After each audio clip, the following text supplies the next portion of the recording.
Today, we found out it could take 2 to 3 years for the government to investigate whether big tech companies are stifling competition. Apple is one of the companies under scrutiny. Incoming CBS Evening News anchor Norah O'Donnell spoke about that and other issues in an exclusive interview that she had with the CEO of Apple, Tim Cook. Is Apple too big? No, I don't think so. I think that with size, I think scrutiny is fair. I think we should be scrutinized. I don't think anybody reasonable is going to come to the conclusion that Apple's a monopoly. Our share is much more modest. We don't have a dominant position in any market. So you're saying you're not a monopoly? We are not a monopoly. But Elizabeth Warren, who's campaigning for president, says Apple should break up its App Store and the other parts of its business. Well, I strongly disagree with that. I think some people would argue if you are selling a good, then you can't have a product that competes with that good. But that's an argument, Nora, that takes you down the path that Walmart shouldn't be stocking a alternative or house brand. And so this is decades of U.S. law here, and so we'll tell our story to anybody that we need to or that wants to hear it. The latest chapter of Apple's story was unveiled Monday at the company's annual developers conference in San Jose. I was looking for you. In these hallways, Cook is king. Hey guys. You're the biggest. Good You're the seeing biggest you. celebrity here. And what he says on stage is a sort of gospel for programmers who gather from around the world.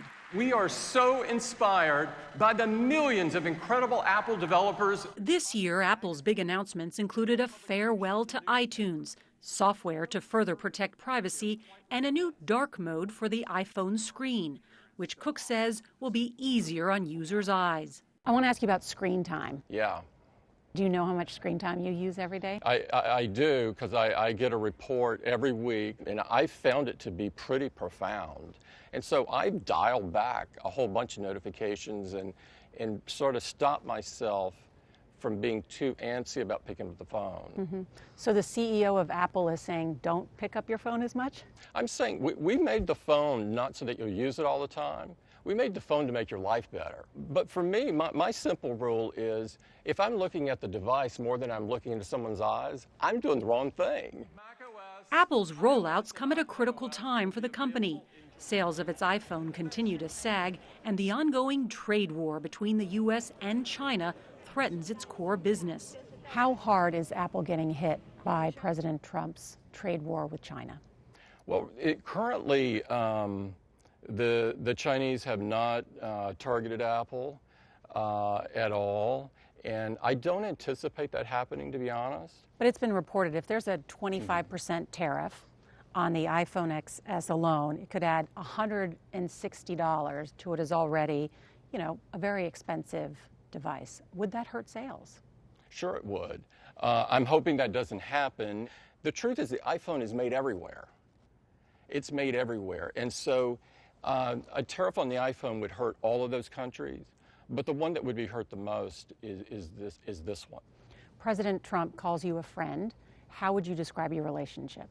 I think we've had a very straightforward discussions, many of them.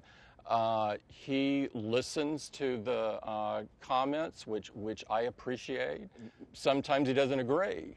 But my philosophy on things is that you always engage, even when you know that you're going to wind up on very opposite sides. There are many other CEOs, and there are many tech leaders who say they won't even meet with President Trump. But you engage with the White House regularly. I do, and I'm proud to. I mean, because I don't believe in the I disagree with you, and so I don't want to have anything to do with you. The way you stop the polarization is to talk. This is sort of like step one. And I don't want to be a part of the problem. I want to be a part of the solution. Well, Norah, that was wide-ranging, interesting, and Tim Cook doesn't sit down for those types of interviews very often. I hear he also had a warning for you about the 2020 election. That's right, David. When we asked him whether or not he's worried about fake news ahead of the presidential election, and he responded quite pointedly that he is worried that fake news is not under control. He says that outside forces are still using it to manipulate the way we think. And without using Facebook by name, he suggested that platforms like Facebook amplify fake news with their news feed and that it can't be solved with artificial intelligence. David? Interesting. Norah, thank you very much. You can see more of the exchange about fake news and more of Norah's interview with Apple CEO Tim Cook. We've got an extended version on our website right now, cbsnews.com.